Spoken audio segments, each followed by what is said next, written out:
Olá pessoal, estou de volta aqui no canal, ainda tratando sobre o segundo turno das eleições presidenciais. Até porque qualquer que seja o presidente eleito, irá mexer com a minha, com a sua, com a nossa vida.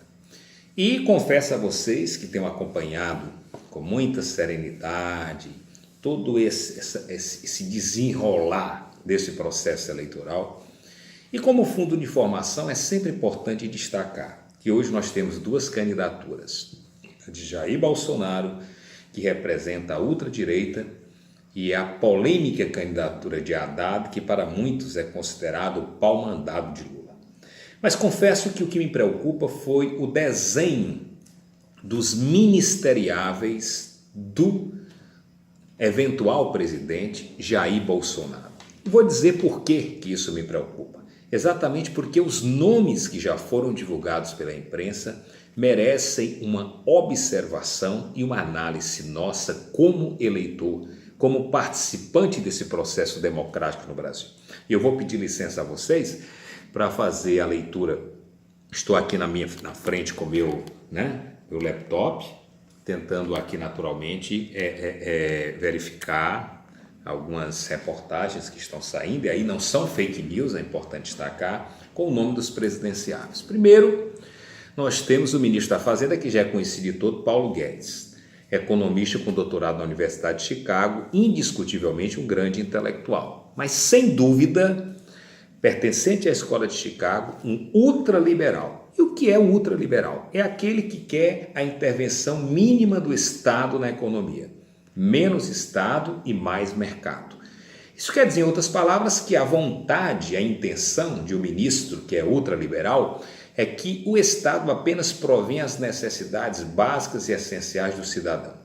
O resto é o mercado que comanda. E aí a gente começa a história.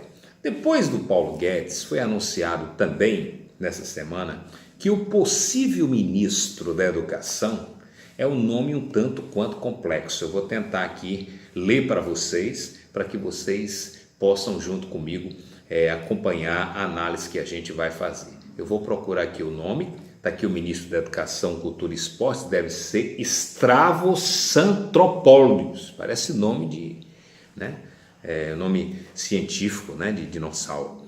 Stavros Santropoulos. Ele é um engenheiro de produção, da USP, com doutorado em filosofia, tem indiscutivelmente uma intelectualidade, Mas há um detalhe importante, ele foi diretor do FGV Online e aposta significativamente na educação à distância.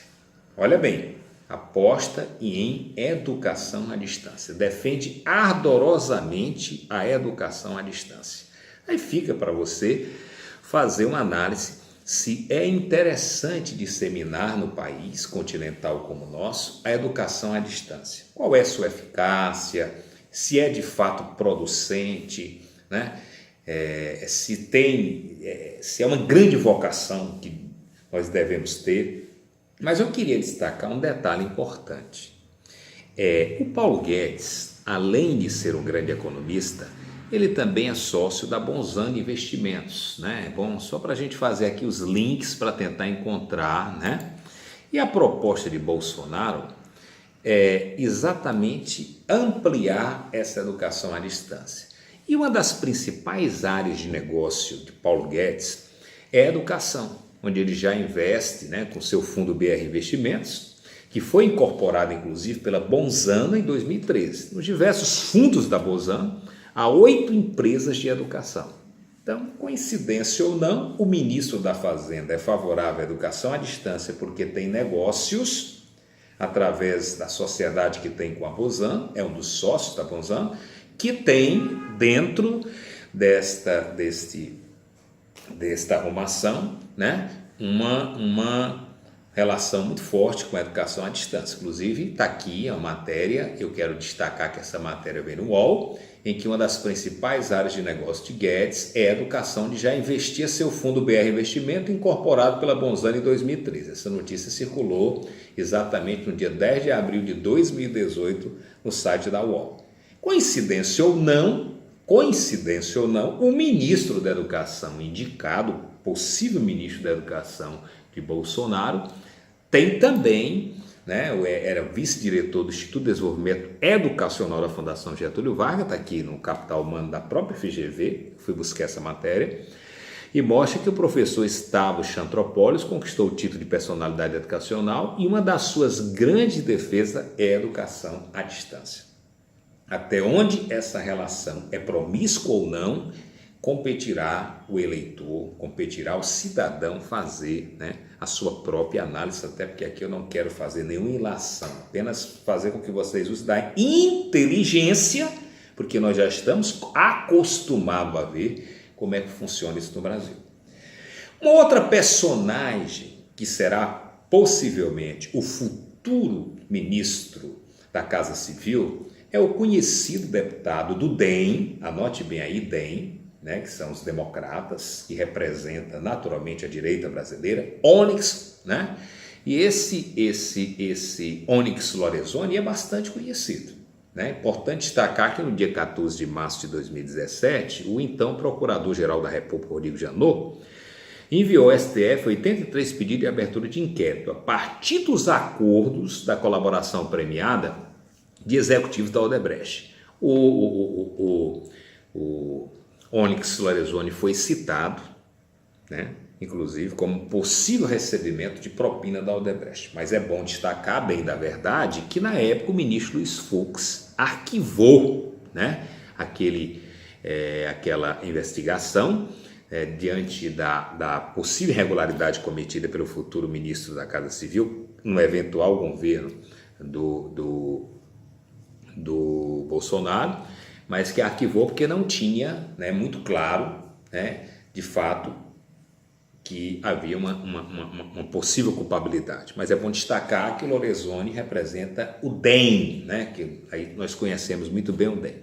Mas vamos continuando aqui os nomes do Ministério do Bolsonaro, porque é importante a gente destacar, né, esses detalhes aí. Tem como ministro da Agricultura e possivelmente a Agricultura irá se unir com o Meio Ambiente.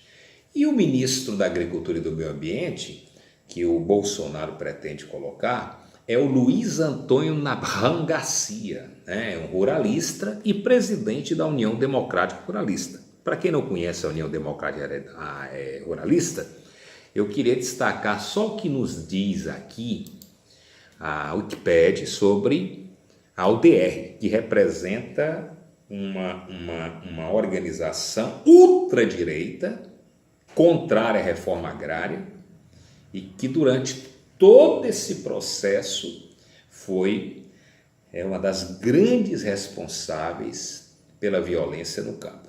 Mas eu queria destacar aqui para não fazer nenhum juízo de valor. Em 2005, o relator da Comissão Permanente Mista de Inquérito à Terra, que coincidentemente era o deputado cearense João Alfredo, pediu o indiciamento de um grupo de pessoas, dentre os quais o presidente da UTR, Luiz Antônio Nabhan Garcia, que é esse que foi indicado por Bolsonaro para o Ministério da Agricultura, por falso testemunho, apropriação ilegal de terra pública e ameaça. Além dos indiciamentos, o relator pediu que o Ministério Público de São Paulo apurasse o possível envolvimento da UDR com milícias privadas no Pontal de Paranapanema. O relator pediu também a investigação de outras 5 pessoas por fraude envolvendo títulos de propriedade, né? Se fundamenta, portanto, aí essa informação tirada da Wikipédia.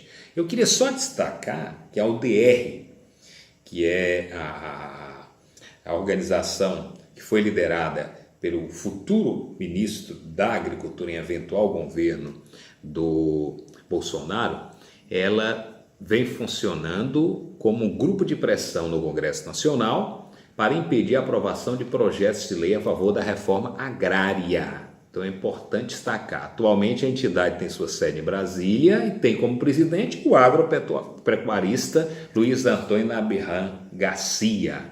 E essa organização ela foi fundada informalmente, né? E com destaque, né? E após as conquistas ruralistas, na Constituinte, entendendo que as ameaças do direito de propriedade estavam afastadas, né? Então, portanto, houve um período em que a beligerância se instalou no campo em função dos conflitos em torno da UDR. Então, portanto, aí mais o ministro, né, do nosso não é eventual governo de Bolsonaro, né? Eu queria só destacar também aqui que, além desse nome, os nomes que eu já me manifestei, no Ministério da Defesa e Segurança é o Augusto Heleno, que é um general de reserva, que foi inclusive comandante militar da Amazônia. Depois da democratização do país, e o regime democrático se instalou pós-ditadura militar, um dos períodos mais negros da nossa história, os presidentes vinham mantendo uma tradição mais recente de indicar um civil para o Ministério da Defesa, porque o Ministério da Defesa é quem compete, né, direcionar os trabalhos das Forças Armadas do Brasil, que aí envolve o Exército, a Aeronáutica, a Marinha. E, de fato, o civil exatamente para evitar qualquer ranço de ditadura militar, qualquer possibilidade, né, embora hoje nós conceituamos remota. Mas o eventual governo de Bolsonaro, quebrando essa tradição, pretende colocar um militar como ministro da Defesa e Segurança. Não só no Ministério da Defesa e Segurança, mas também um outro militar, não sei se aqui nessa relação tem, mas no Ministério do Transporte, né? Que é o Oswaldo Ferreira, que é da Academia Militar de Agulhas Negras, um general também de reserva do Exército, né? Então vocês viram aí alguns nomes do futuro ministério do eventual governo, né, do Bolsonaro. E aí eu queria concitá-los, né, a não ficar apenas nessa superficialidade do que eu coloquei, mas que vocês também, independente se eleitor ou não do Bolsonaro, verifiquem essas informações que eu dei e façam um juízo de valor, porque já que o Bolsonaro deixou muito claro que não entende disso, daquilo e daquilo outro, serão esses ministros que irão direcionar o seu governo. E se esses nomes de fato representam os anseios de uma população que quer mais justiça social, que quer democracia, que quer mais oportunidade, que quer mais emprego, e aqui não me compete fazer nenhum juízo de valor, além daqueles que eu já dividi com vocês. Logo que o outro candidato, o Haddad, venha a indicar os seus ministros, com certeza eu farei também a mesma análise para que a gente possa daí tirar as conclusões. O importante destacar é que não se está tratando de sentimento e nem de emocionalismo. Se está tratando do futuro do Brasil. E um bom governo requer uma boa equipe.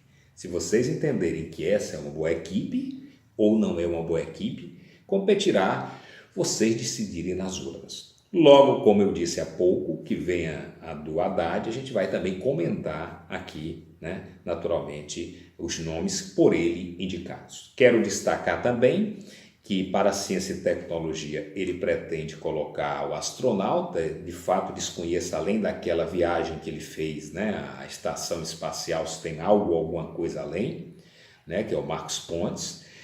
E o Ministério da Saúde, o Henrique Prata, que, salvo o melhor juízo, desconheço qualquer fato que desabone sua conduta, ele foi o antigo diretor do Hospital do Câncer de Barretos, que hoje é uma referência nacional. Portanto, fica aí as observações e vocês tirem as suas próprias conclusões. Forte abraço e até o próximo vídeo.